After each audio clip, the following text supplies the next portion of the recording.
Bonjour à toutes et à tous, bienvenue. Je suis Cécile, coach certifiée et fondatrice de Réquiliance. Je suis passionnée par le développement personnel et les ressources humaines. Depuis plus de 15 ans, j'ai développé un réseau large et varié et un de mes talents, paraît-il, est de plutôt savoir bien l'entretenir. Avec Un pour tous coachés, j'ai décidé de partager avec vous ces moments d'échange privilégiés que j'initie chaque semaine avec des professionnels passionnés, tous plus fascinants les uns que les autres. Et je me suis surtout dit que ce serait dommage de ne pas vous en faire aussi profiter. Ce podcast s'adresse à des super coachs, mais aussi à des managers, des professionnels des ressources humaines, en quête d'idées, avides de rencontres et de partage, qui n'ont pas forcément le temps de développer leur réseau et qui veulent quand même découvrir de nouvelles pratiques pour enrichir leur boîte à outils. Si vous avez vous aussi envie de dénicher de nouveaux trucs et astuces d'experts à travers des échanges authentiques et en toute bienveillance, vous êtes au bon endroit. À travers des regards croisés dans des environnements variés, je vous propose de rencontrer des personnalités alignées avec lesquelles nous partirons ensemble à la recherche de pratiques différentes et complémentaires en toute simplicité. Alors, à vos écouteurs, c'est parti pour de nouvelles découvertes. Bonjour Catherine. Bonjour! Bienvenue sur Un pour tous coachés. Je suis vraiment ravie de t'accueillir aujourd'hui. On a échangé il y a 2 semaines. Alors, ceux et celles qui auront écouté l'épisode avec Sabrina, c'est grâce à Sabrina que tu es là aujourd'hui. On a été amenés à parler de tes livres et du coup, j'ai eu envie d'en savoir plus. On a eu un premier échange. On s'est découvertes mutuellement nos parcours. On a pu parler et on a convenu de cet enregistrement. Et entre-temps, j'ai reçu tes 2 livres et j'en ai lu un que j'ai beaucoup aimé et que j'inviterai bien sûr les auditeurs et auditrices à pouvoir découvrir. Mais avant de te laisser la parole, je vais en quelques mots peut-être retranscrire ce que moi j'ai retenu de ton parcours et puis je te laisser le plaisir et le loisir de compléter cette présentation. Moi, j'ai compris que tu avais eu un parcours notamment dans les ressources humaines, mais pas que, notamment dans un grand groupe, et puis que tu t'étais aussi formé pour être coach et que tu profitais à Dinard de tes beaux jours de retraite et que tu t'étais mis à l'écriture et notamment de plusieurs ouvrages, de la poésie, des romans et puis un livre de littérature pour jeunesse à la demande d'une de tes petites filles. Et c'est de cela, entre autres, qu'on va être amené à parler aujourd'hui, de tes personnages, de l'écriture, pas que, puisque du coup, tu as aussi un parcours riche et varié professionnel. Et c'est ce que moi, j'ai retenu de notre premier échange. Est-ce que déjà, tu souhaites peut-être compléter, nous donner des infos complémentaires pour qu'on te connaisse un petit peu mieux? D'abord, déjà, je voudrais te remercier pour cette interview et puis je suis très touchée de notre rencontre que j'ai sentie dès le départ en contact fluide, comme si on se connaissait de toujours. Donc voilà, c'était C'est une belle vrai. surprise. Voilà, j'ai trouvé qu'on était en lien malgré la distance, mais voilà, tout de suite en lien. C'était voilà, c'est très agréable et je suis heureuse de participer à cette interview. Ensuite, c'est tout à fait juste ce que tu as dit sur mon parcours. Moi, j'aimerais justement insister sur la variété de ce parcours qui a toujours été guidé par la nouveauté, la curiosité, enfin, au beau sens du terme, hein, la curiosité, hein, voilà, pas le petit péché de curiosité, et par justement la curiosité de l'autre, la relation à l'autre. J'étais toujours partante pour les nouveaux challenges qu'on me présentait, les changements de métier, j'en ai fait plusieurs dans ma carrière professionnelle, des environnements vraiment variés, l'industrie, un média pendant 20 ans, Canal+, où pendant ces 40 années, j'ai rencontré des centaines de personnes de niveaux socio-culturels et hiérarchiquement différents, des métiers divers que les gens exerçaient que je ne connaissais pas, comme ébarbeuses dans l'industrie, hein. Ce sont des femmes qui coupent des parties de caoutchouc quand on fait, par exemple, des casques pour l'armée, les écouteurs, ou qui travaillaient sur les micros aussi pour l'armée. Des mécaniciens au service après-vente, donc j'allais dans les ateliers les voir, je regardais comment ils faisaient. C'était le milieu ouvrier, mais au sens. Enfin, moi, j'ai trouvé ce milieu magnifique. Voilà. Les sidérurgistes, qui est aussi un autre milieu, les hauts fourneaux, Avranches, était pour moi une totale découverte, mais d'une belle humanité, d'une très grande solidarité, parce que quand les gens sont en train de déboucher un trou où là, il y a tout le métal en fusion qui sort, il n'y a pas intérêt à se tromper. Donc voilà, moi je travaillais à ce moment-là dans le marketing, dans une société qui fabriquait des déboucheuses, etc., des machines particulières à air comprimé. Bon, voilà, des métiers magnifiques qui demandent beaucoup de courage, beaucoup de précision, beaucoup de technicité. Après, dans les médias, les techniciens sont, par exemple, les chefs d'antenne qui doivent les scripts, les marionnettistes, mais aussi des PDG, des directeurs. Enfin, voilà, vraiment un kaléidoscope humain d'une richesse relationnelle vraiment extraordinaire. Je me suis éclatée tout au Mmh. long de ces 40 ans de bons et loyaux services, mais vraiment, voilà, c'était très enthousiasmant et je suis toujours dans la même dynamique, même si elle est différente. Voilà. Donc, pour moi, la retraite, parce que maintenant je suis en retraite, alors je déteste quand on dit vous faites quoi? Je suis en retraite. Non, non. C'est pas un métier, la retraite. Alors qu'est-ce que tu fais, Catherine? Alors voilà, moi la retraite, c'est pas un retrait au monde. Au contraire, c'est un rapport à soi et au monde qui est différent pour moi. Mmh. Et ce que je voulais dire, bon, parce qu'on parle de la retraite, que ça, ça s'anticipe et ça se prépare. D'ailleurs, moi, j'avais accompagné justement à la fin de mon métier des personnes qui partaient en retraite. J'avais préparé un module. On travaillait sur cette nouvelle étape de vie. Alors, il y a des gens qui savent tout de suite ce qu'ils veulent faire, mais il y en a qui sont même angoissés par cette retraite parce qu'ils peuvent penser que c'est une mise à l'écart sociétale. Voilà. Alors maintenant, moi, même s'il n'est pas possible de recommencer sa vie, mais je la poursuis de façon sensiblement modifiée parce que j'écris. J'écris des poèmes et des romans. Alors Donc je du coup, suis c'est écrivaine. tu es écrivaine, bah oui, tout à fait. Du coup, c'est une jolie continuité, de toutes les rencontres et richesses humaines que tu as pu nous expliquer là juste avant et quand on a préparé du coup l'interview, on s'est posé la question de quel thème, quel sujet, spontanément te venait en tête et c'est justement le lien, de la construction des histoires, du lien avec tes personnages. On a fait forcément des parallèles quand on a échangé avec, les centaines de personnes, comme tu l'as très bien dit, que tu as été amenée à rencontrer. Et qu'est-ce qui fait que tu as choisi ce sujet? Comment est-ce qu'il s'est présenté à toi, spontanément? Parce que c'était vraiment très spontané quand on en a, parlé toutes les 2. Ben, en fait, je vais dire que, enfin, c'est l'un et l'autre. J'ai choisi le sujet et le sujet m'a choisi. C'est-à-dire que, si tu veux, je suis plus dans l'inclusif que dans l'exclure. C'est-à-dire, moi, c'est plutôt le et plutôt que le ou. Mmh. Tu vois. Donc, pour moi, c'était évident. C'est un peu aussi comme les personnages. Il y a un lien qui se crée. Et là, c'était du d'évidence. Parce qu'au quotidien, j'ai souvent observé des phénomènes troublants, enfin des concordances troublants entre justement, qu'est-ce qui choisit? Est-ce que c'est l'autre qui te choisit ou c'est toi qui le choisis? Est-ce que tu choisis cette situation ou c'est la situation qui te choisit? Les rencontres sont-elles le fruit du hasard?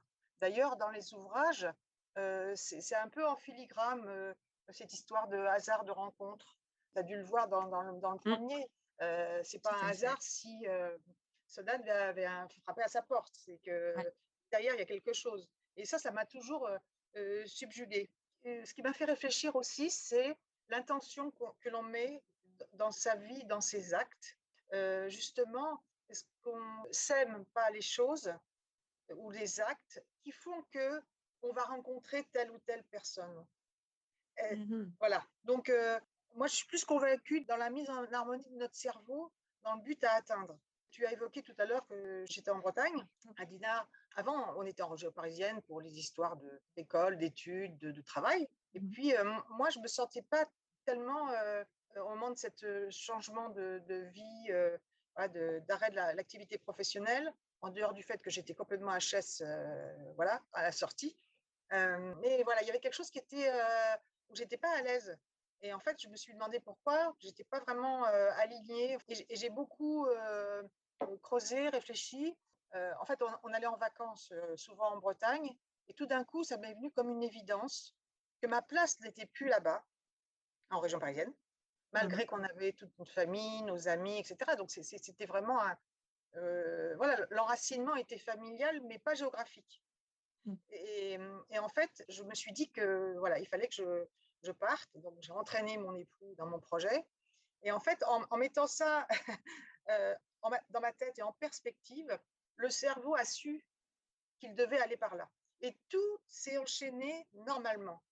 C'est-à-dire que j'ai réussi à convaincre mon mari avec les mots, etc. Peut-être parce qu'il est amoureux de moi aussi, mais bon, ça c'est une autre histoire.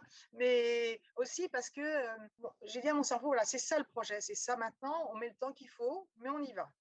Et donc, tout, la vente de la maison, enfin tout ça, trouver l'autre maison, enfin, tout s'est enchaîné normalement. Et tout s'est très bien passé. Donc, moi, je pense qu'il est nécessaire qu'on identifie ses besoins vitaux et qu'on dise à notre voilà, alors après, certains diront c'est l'âme, l'esprit, enfin on dit comme on veut, hein. Mais en tout cas, scientifiquement d'ailleurs, c'est prouvé, le cerveau a besoin d'objectifs. Sinon, c'est le bazar. Voilà. Mmh. Voilà pourquoi je réponds à ta question sur le sujet qui a choisi, si c'est moi ou si c'est le sujet qui m'a choisi. Sujet, ouais, OK. That is the question. Ah oui, tout à fait. Bah, ça c'est comme la poule et l'œuf, c'est C'est ça. on va dire que c'est intimement lié.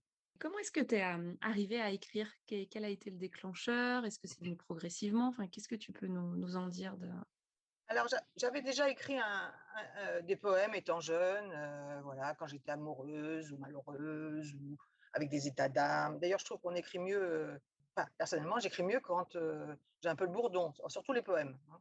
Dans le recueil que j'ai sorti, quand je l'ai eu fini, je me suis dit: «Oh là là, dis donc, c'est pas gai gai, hein». Mais bon, voilà, c'est comme ça. Ce sont mes humeurs, donc je les transcris, en poésie. Donc j'avais écrit ça, mais sans, d'ailleurs, j'en ai jeté pas mal, j'ai trouvé insipide, etc. Bon, donc j'ai laissé ça dans un coin de ma tête. Et puis bon, voilà, j'ai travaillé, etc. Et j'écrivais comme ça des bricoles de temps en temps, mais sans continuité, sans approfondir, etc. Et puis après cette vie riche, etc., je me suis trouvée dans cette modification de lieu où j'ai trouvé mon ancrage. Je me suis trouvée en confort et en sérénité pour écrire, pour m'installer, pour être en plus quand on prend de l'âge, voilà, on en prend tous, mais bon, moi j'arrive à une grande maturité, je fais partie des seniors plus plus. Eh bien, la confiance, s'installe parce que je vais dire que presque, j'ai plus rien à prouver quelque part. J'ai prouvé pendant ma carrière professionnelle que j'ai su relever les challenges, que j'ai su, faire différents métiers, différents endroits, différentes structures. Maintenant, bon, voilà, ça c'est fait. Je peux enfin me faire confiance sur mon écriture. Voilà. Et donc, c'est vrai que, j'ai senti que l'écriture était réelle et sérieuse à ce moment-là et que ça répondait à un besoin pour moi de sortir tout ce que j'avais au fond de mon esprit, de mon cœur, pour le mettre sur le papier, mais de façon réelle.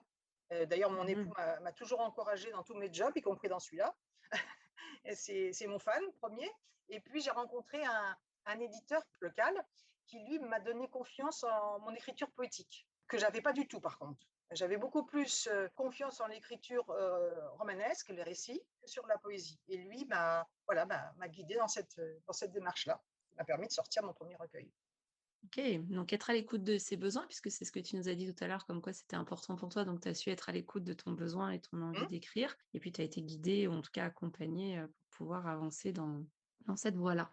Super et tu nous parlais justement des histo de tes personnages et qu'il y avait pas de hasard, quelle est ton histoire avec tes personnages? Comment est-ce qu'ils te viennent en tête? Qu'est-ce que tu aurais envie de nous partager, sur ce lien particulier?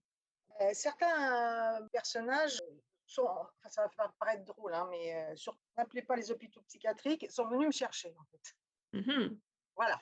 Parce que en fait, alors, soit j'ai été interpellée au cours d'une lecture, soit ce sont des gens que j'avais croisés dans ma vie professionnelle, familiale, amicale, etc., qui ont eu une certaine résonance. Soit j'ai vu des reportages où j'ai découvert des situations, heureuses ou malheureuses. Et donc, j'ai conservé tout ça. Parce qu'il faut dire que je suis quelqu'un d'hypersensible et je fais l'éponge. Et alors, ça me fait un profit, c'est même parfois très lourd, parce qu'il y a des histoires ou des catastrophes que j'ai engrangées au cours des décennies, mais par exemple des catastrophes qui datent des années 80, mais j'ai toujours ça en moi. Bon, là, je ne les ai pas Mmh. transcrits dans les livres, mais ils sont là. Ils sont là et je peux me féliciter d'avoir une mémoire humaine. Je ne vais pas forcément me rappeler des noms des gens, pas toujours. Par contre, j'ai la mémoire des visages et j'ai la mémoire des histoires. Donc, c'est bien et pas bien. Voilà. Mmh. Mais ce qui est curieux, c'est que ces personnages que j'écris dans les romans ne sont pas des personnages réels. Mmh. C'est une fiction, même si je me base sur des faits réels. Voilà. Par exemple, dans le premier roman, je parle du Bhoutan parce que j'avais lu un ouvrage sur le Bhoutan et sur le PIB, le produit intérieur bonheur, parce que j'avais lu justement sur le Bhoutan la civilisation matriarcale qui est très omniprésente et pour moi, ça m'a fait juste waouh, parce que je me suis dit, ah, quand même, sur Terre, ça existe un peu. Enfin, ça n'existe pas que là, mais voilà, c'est un sujet qui m'a passionnée. Donc, quand j'ai eu à écrire l'histoire de génie dans le premier roman et qui emmène le lecteur jusqu'au bout de temps, c'est à un moment donné, j'écris l'histoire de génie, puis hop, c'est venu.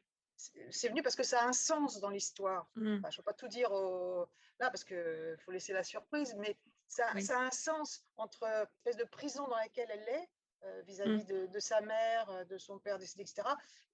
La prison psychologique, pardon, et le bouton à la fin qui est libérateur quelque part pour elle et ses sœurs. Mmh. Je sais pas, ces personnages viennent comme ça, voilà, de lecture, de situation, de rencontres, voilà, ils viennent me chercher en fait. Parce que quand j'ai écrit le premier roman, au début, j'étais partie qu'avec Eugénie. Et les sœurs sont D'accord. apparues après. Moi, j'ai pas de sœurs, par exemple, qu'un frère. Et elles Mmh. sont venues. Un jour, bah voilà, elles sont arrivées. Je me suis dit, ah bah oui, non, mais attends, elle n'a pas une sœur, elle a deux sœurs. Alors, bon, bah, je vais écrire l'histoire des deux sœurs. OK. Ça monte tout seul, quoi. OK, donc du coup, tu te Voilà. laisses, comme une éponge, du coup, enfin, il y a aussi tu fais le geste, les auditeurs peuvent pas te voir, mais du coup, il y a vraiment Oui, cette c'est ça. image de l'éponge qui prend et tu t'imprègnes et puis du coup, à un moment, bah, c'est là, un peu comme une évidence, j'ai Hum, l'impression comme c'est tu le ça. racontes et du coup, bah, ça prend du sens et effectivement, ça s'imbrique pour, donner, une orientation à l'histoire et à ton histoire. Hum. Mmh, super, super. Et en quoi justement, alors tu nous en as déjà un petit peu dit tout à l'heure, mais ton expérience notamment en RH, mais en marketing et puis terrain, empreinte Hum, de tes visites dans les usines, auprès des ouvriers ou des ouvrières et puis notamment avec d'autres typologies de métiers, hein, parce que tu disais aussi, il y a aussi bien direction que main-d'œuvre et manœuvre et que chaque métier, enfin, en tout cas c'est comme ça que je l'ai entendu, hein, c'est mais que ça. chaque métier C'est avait sa ça. beauté et son exigence et sa Hum. technicité. Et en quoi est-ce que justement toutes les rencontres que tu as pu faire aujourd'hui, elles viennent alimenter tes personnages et ton style d'écriture selon toi? Eh ben, comme tu l'as bien restitué, effectivement, c'était des rencontres riches et elles m'ont nourrie et j'espère que je les ai nourries aussi un peu tout au long de, tout au long de cette vie professionnelle. Et en fait, par rapport à ta question, il y a un lien avec les RH.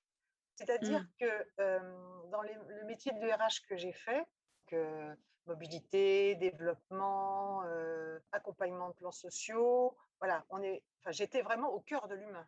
J'étais dans une posture qu'ensuite j'ai validée par le coaching, par des études de Mmh. coaching, et ensuite en freelance à la fin de ma carrière. Je traite mes personnages un peu de la même façon. C'est-à-dire que je me mets à leur écoute dans une écoute bienveillante et sans jugement, et sans suspension de jugement. Voilà. Mmh. Ils viennent me solliciter, je les écoute, je les accueille. Alors, je les questionne, je les accueille comme ils sont, avec leurs travers, leurs difficultés, leur noirceur. Enfin, il y a des passages qui sont noirs, mais alors, comme disait Muriel Robin, plus noirs encore dans le deuxième. Dans le Mmh. deuxième. Mais aussi dans leur beauté, dans leur joie, dans leur peine, dans leurs difficultés. Voilà. Et c'est ce que je faisais quand par exemple, quand j'étais responsable de la mobilité, j'avais à charge de voir quel était le parcours de la personne, qu'est-ce qu'elle voulait faire, comment elle voulait le faire, si on avait des opportunités, la challenger sur des métiers auxquels elle n'aurait pas pensé, des postes à pourvoir auxquels elle n'aurait pas pensé, et oser des paris, un peu comme une marieuse. Enfin, comme une Mmh mh. entremetteuse, voilà. Parce que pour moi, tout n'est pas noir ou blanc. Voilà. Il faut que le noir Mmh. existe pour que le blanc existe, mais tout n'est pas noir ou blanc dans la vie. Mmh. C'est une profonde conviction. Tu vois, je Donc, viens de faire le lien juste avec tes lunettes qui sont justement en noir et blanc avec les petits liserés, c'est super! voilà. Et donc, je me connecte à leurs émotions, enfin, à ce que je ressens d'eux. Et alors, à ce moment-là, je peux écrire d'autres vies que la mienne. C'est à ce moment-là que ça. Alors, évidemment, il y a toujours une part de subjectivité dans l'écriture, c'est évident. Mais j'essaye de rester au plus près des résonances que me font mes personnages, parce que je suis dans l'écoute. OK, donc à l'écoute de ce qu'ils peuvent eux te dire, de ce qu'ils ont vécu, de comment tu le perçois et toujours avec cette image d'éponge pour t'en imprégner, mais pouvoir te faire la scribe, j'allais dire, mais Oui, c'est ça, c'est prendre ça. la plume, en leur nom et pouvoir justement raconter, tes histoires. Ouais. Ah. Ils m'émeuvent souvent, mes personnages. Mmh. Il y a des fois où c'est même parfois difficile d'écrire, parce qu'ils traversent eux-mêmes des souffrances, voire pour certains des violences psychiques ou physiques. Ça véhicule des émotions fortes que j'essaie de se transcrire au mieux. OK. Et de manière globale, l'écriture, qu'est-ce que ça t'apporte dans ton quotidien? Alors, ça m'apporte du plaisir, Ouais, beaucoup de plaisir, voire parfois de la jouissance. Alors surtout ne vous en offusquez pas, c'est de la jouissance, par exemple, quand j'arrive à trouver, alors soit en poésie, vraiment le mot, juste qui va impacter tout de suite le lecteur et surtout qui va me dire, bah, voilà, c'est ça que tu voulais, c'est cette émotion-là que tu voulais transcrire, c'est ce ressenti-là, c'est cet événement-là que tu voulais, indiquer. Donc, là, quand j'ai trouvé, je fais: «Waouh, yes, c'est bon, j'ai le mot». En écriture, enfin, en roman, c'est pareil, quand, j'ai senti quelque chose et je l'écris, ça vient tout seul, voilà, c'est fluide, donc vraiment du plaisir, de l'évasion parce que je m'évade dans d'autres univers que le mien, de la découverte de personnages, parce que même si je me nourris des rencontres que j'ai eues, que j'ai vues ou que j'ai lues, et cetera, en fait, c'est des personnalités complètement hétérogènes et aussi un peu de trac des fois. Des fois, je me dis, vais-je pouvoir vraiment bien dire, ce que j'ai ressenti, voilà, et le trac aussi quand, le livre sort, voilà, la résonance que ça peut avoir, sur les lecteurs. Notamment quand il y a eu le livre jeunesse, voilà, les enfants sont formidables, on dirait Jacques Martin, c'est pas ça. Les enfants sont extraordinaires parce qu'ils te disent, voilà, ce qu'ils pensent réellement et pour moi, c'est de l'or.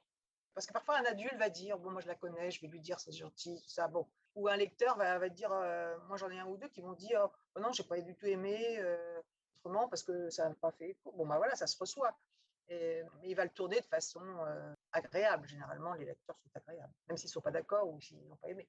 Mais un enfant, c'est cash. mmh, Voilà, c'est un peu ce trac-là, quand j'ai découvert les ouvrages sortis de l'imprimerie, pardon, que voilà, d'abord, c'était des beaux objets, j'ai trouvé, avec les couvertures.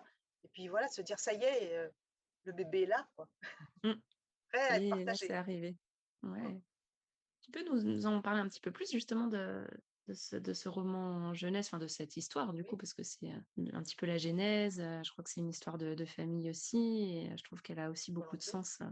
Ouais. Mmh. Alors, donc j'ai 3 petites filles qui ont, 21, 17 et maintenant 10 ans, la troisième.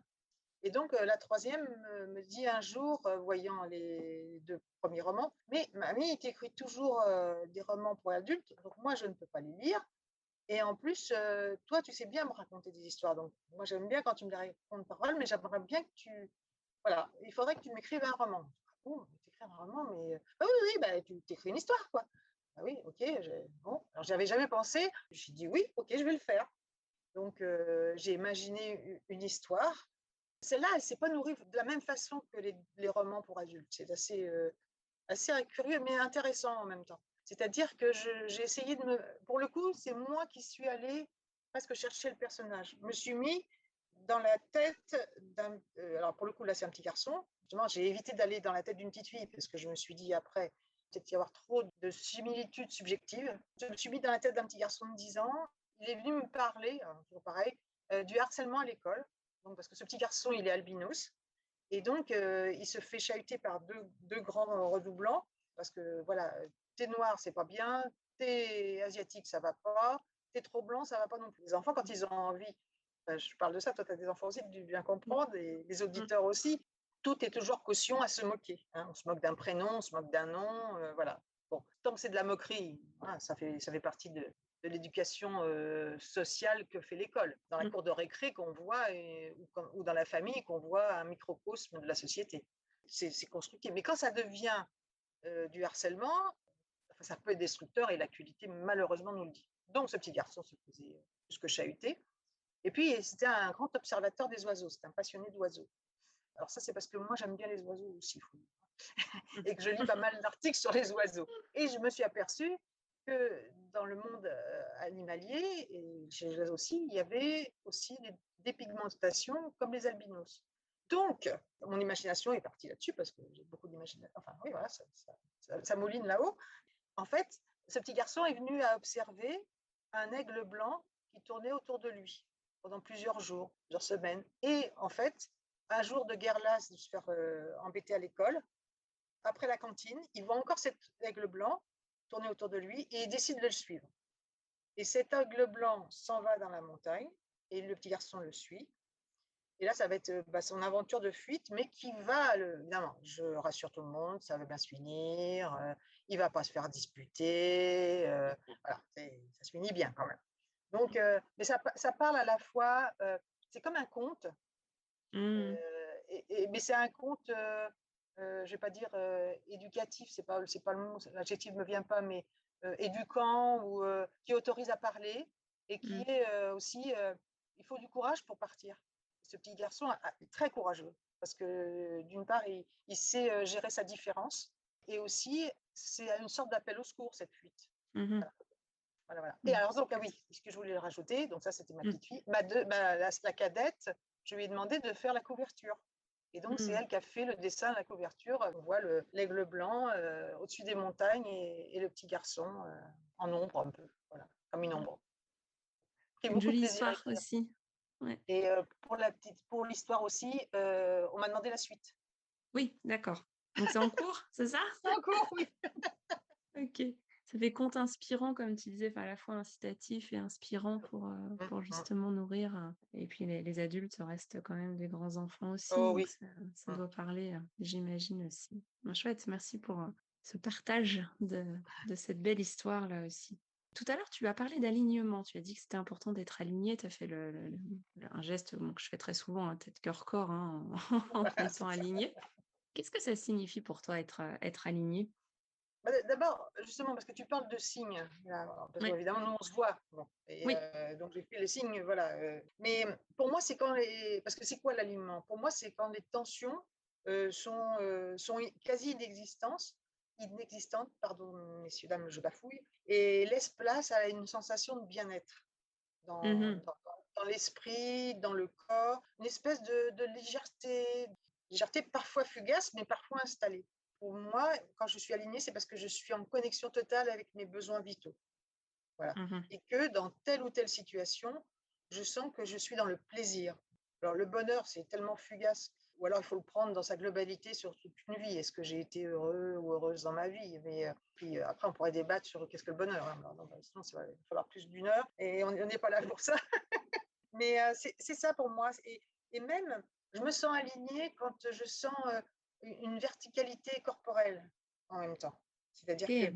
tu vois, j'en refais le signe, mais Mmh, je me tiens presque plus droite, je me sens bien partout, quoi, dans ma tête, dans mon mmh, corps, dans mon esprit, dans mon cœur.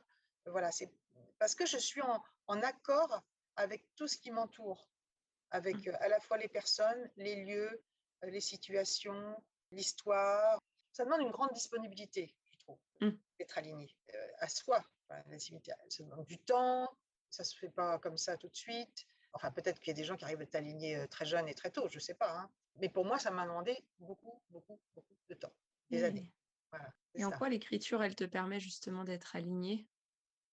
Parce que justement, d'abord, c'est une zone de confort, c'est du plaisir. Puis, ça me permet, en étant connectée avec des personnages, même fictifs soient-ils, je suis connectée avec moi-même. La connexion, elle est bilatérale ou comment je pourrais dire pour le faire sentir à tout le monde. Mais l'écriture me permet ça. Ça fait partie de mon alignement. Je Ah me donc sens c'est bien vraiment dans l'écriture.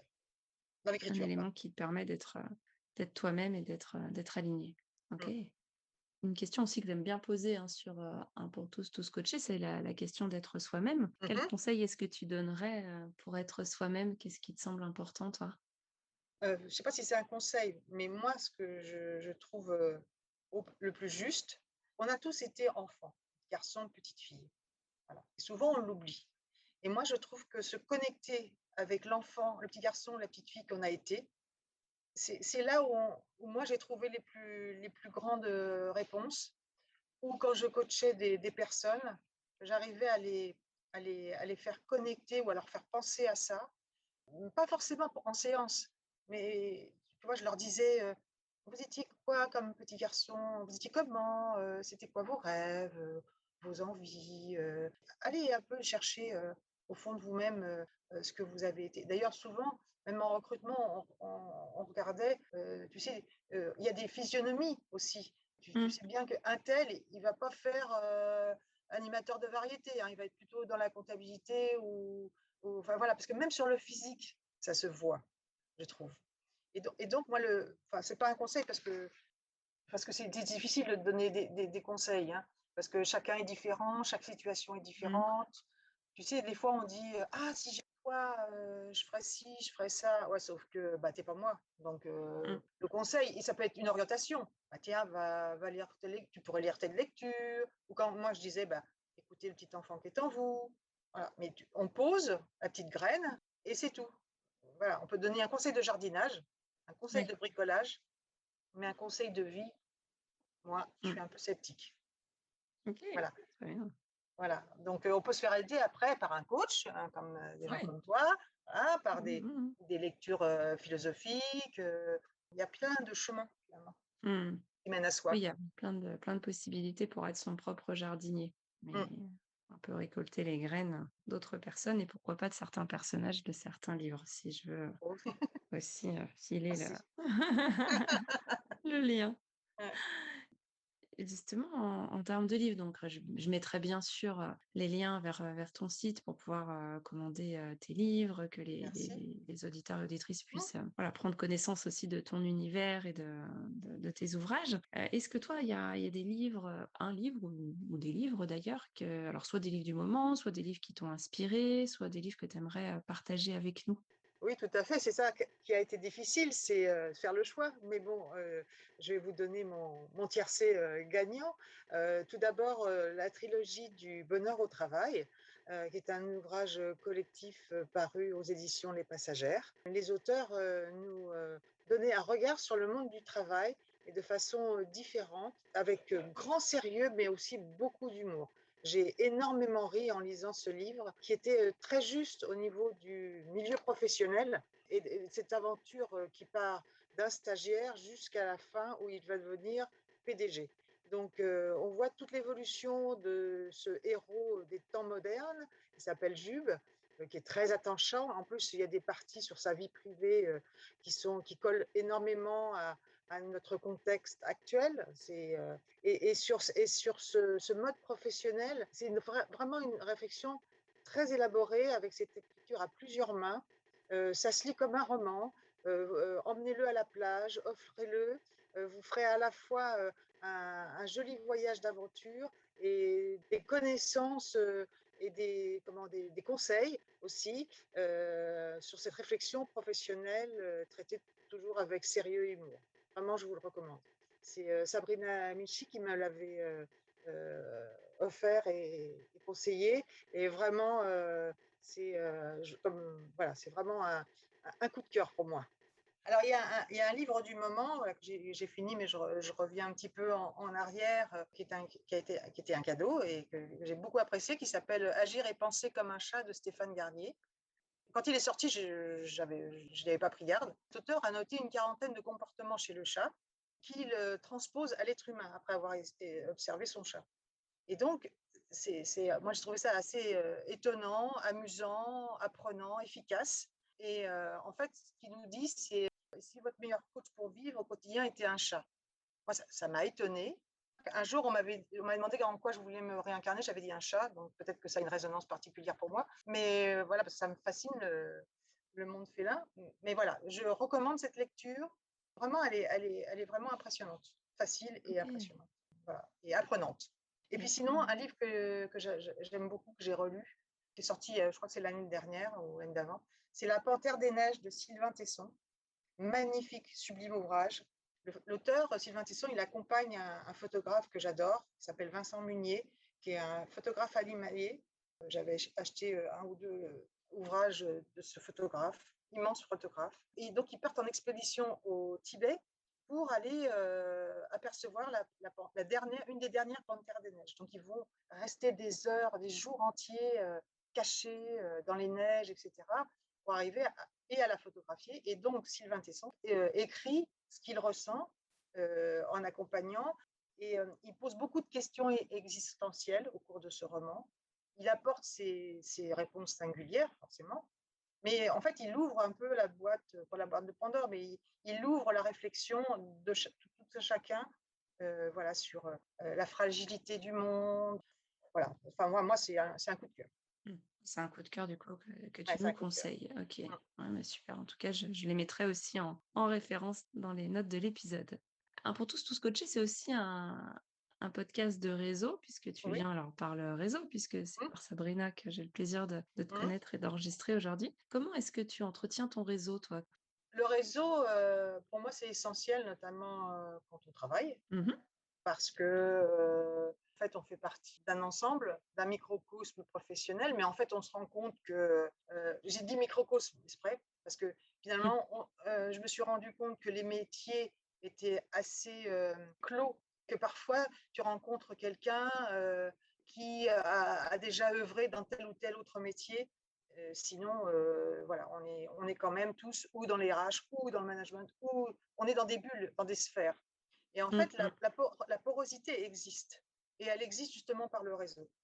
Voilà, je l'ai quand même pratiqué pas mal en bossant et j'ai surtout incité les gens à le faire. Il y a des éminents, je veux dire spécialistes ou experts du réseautage, qu'il faut vraiment, voilà, vraiment suivre parce que, voilà, ne déjeunez jamais seul, savoir se présenter en 3 minutes, Mmh. lors d'une conversation ou d'un déjeuner, voilà, pour qu'on puisse vous serrer.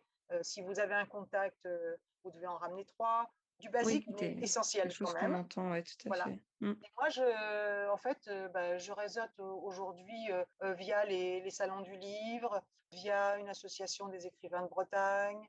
Je demande à mes amis, voilà, de me mettre en contact avec, tel ou tel. Parfois, ça se fait tout seul, comme là. Oui. J'ai même pas besoin de demander, ça s'est fait tout seul. Voilà, donc c'est comme ça que je réseaute.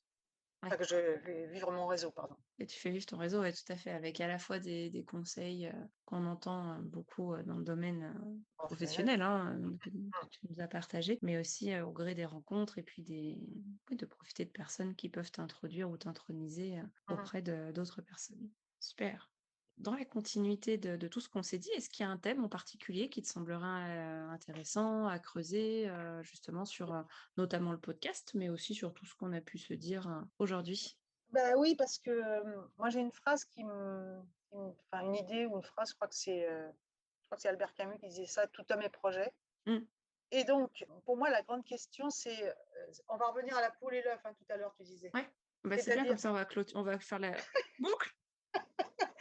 est-ce qu'il faut faire pour être ou être pour faire? Voilà. Dans quel sens ça va? Ça va venir aussi sur ce qu'on a sur le côté le et le ou. Mmh, mmh. Et moi, c'est quelque chose qui me passionne et qui m'intrigue. C'est que c'est vraiment une question, mais je crois enfin, ma conviction, je le dis un peu tout à l'heure, on a des projets. Ça peut être faire du tricotage, voilà, monter une assoce, peu importe, hein, ce qu'on aime dans la vie. L'important pour moi, c'est d'être aligné et au clair avec soi. Voilà, parce on est bien pour soi, mais on est aussi bien pour les autres, Mmh. l'entourage professionnel et cetera. Donc voilà, donc être et faire. Telle est la question. Mmh. Moi, c'est un sujet je ne sais pas si toi, OK, c'est super. Ouais, ouais, tu vois, j'aime beaucoup ta question. Du coup, c'est le genre de questions, sur lesquelles je pense que j'ai dû me pencher il y a un certain nombre d'années. Je me suis pas reposé la question récemment, donc je trouve super intéressant de me la poser. Merci, parce que du coup, ça va me nourrir sur, je pense, le reste de ma journée, certainement ma soirée, les jours qui arrivent et je vais effectivement, parce que ça va infuser. Donc merci pour cette super question et je vais voir comment on peut effectivement, la traiter dans le podcast. En tout cas, très inspirante. Merci pour, bon, bah, tant mieux. la boucle qui se boucle, hein, puisque du coup, on va terminer notre échange d'aujourd'hui et je Mmh. tiens vraiment à te remercier du coup, Bah, moi Catherine, aussi. de ce moment, de partage, de sincérité, d'authenticité et puis de légèreté et de fluidité, si je devais, voilà, choisir les mots, qui me viennent en tête et de les livrer, de cet échange. Merci d'avoir, livré aussi, ton rapport à tes personnages, comment est-ce que ça te vient, parce que je trouve que c'est intéressant, quand on est au contact, des ressources humaines, quand on fait des RH ou même qu'on est coach, ça prend tout son sens, ce côté de se nourrir effectivement des personnes personnes avec qui on fait un petit bout de vie. Et c'est une très jolie manière en tout cas moi je trouve, de donner vie à tes personnages que de pouvoir les laisser s'installer comme si, ouais, en toute intimité et puis voilà, faire le petit bout de chemin avec eux pour pouvoir nous le retranscrire. Donc vraiment, merci pour ce temps d'échange. Ça a été un plaisir de pouvoir, en savoir un petit peu plus sur toi et ton nouveau métier d'écrivaine du coup. Je trouve ça Oui. chouette de pouvoir dire qu'effectivement, voilà, la retraite se prépare. C'est aussi très intéressant, de pouvoir accompagner, des personnes, quand on est RH, se dire voilà, il y a un après, il y a une belle vie et il y a des beaux projets qui peuvent être mis en place et tu l'exprimes extrêmement bien. Donc merci vraiment pour ce moment. Bah, merci à toi aussi. C'était aussi fluide, mais parce que voilà, j'étais très bien guidée par Mmh. toi. Et je te souhaite aussi le meilleur dans tous les domaines. Et le métier de coach, c'est un métier magnifique. On accouche vraiment de plein de belles choses. Et puis, un dernier mot pour les auditeurs, surtout, osez. Osez tout dans votre vie. Je partage et je prends, je trouve ça très chouette. Donc osez, chers auditeurs et auditrices, tu as tout à fait raison. Merci beaucoup Merci. Catherine, je te dis à très bientôt. À très bientôt. Au revoir. Merci d'avoir écouté l'épisode jusqu'au bout. J'espère que l'échange vous a plu. N'hésitez pas à aller sur la page du podcast Un pour tous, tous coachés sur le site www.requiliance.fr. Je compte également sur vous pour déposer vos 5 étoiles et votre avis sur votre plateforme préférée d'écoute. Cela permettra à de nouvelles personnes de découvrir plus facilement le podcast et d'agrandir la communauté. Encore merci et à très vite pour de nouvelles aventures.